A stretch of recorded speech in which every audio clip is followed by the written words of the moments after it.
So we presented a couple of abstracts at ESMO on the TALAPRO-2 trial. So that was the enzalutamide plus talazoparib versus enzalutamide in first-line metastatic castration-resistant prostate cancer trial. And there were two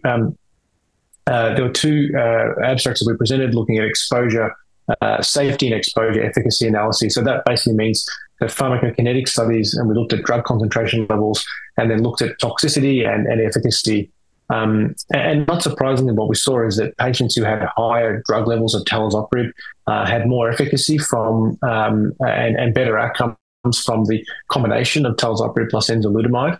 But what we also saw is those patients also had more toxicity. And one of the principal toxicities of talazoparib is anemia. So we saw more anemia in patients who had higher drug concentrations. Interestingly, patients with lower body weight also had a higher rate of anemia. So it's something to bear in mind when we're thinking about, how to anticipate and predict toxicity in certain patients. And so I think these analyses were important because it shows that dose matters in prostate cancer.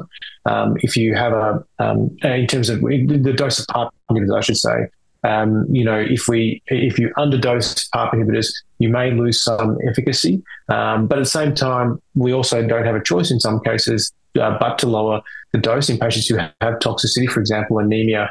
And so I think these are important studies that help us guide our use of these drugs and our understanding of how to best use these drugs in the clinic.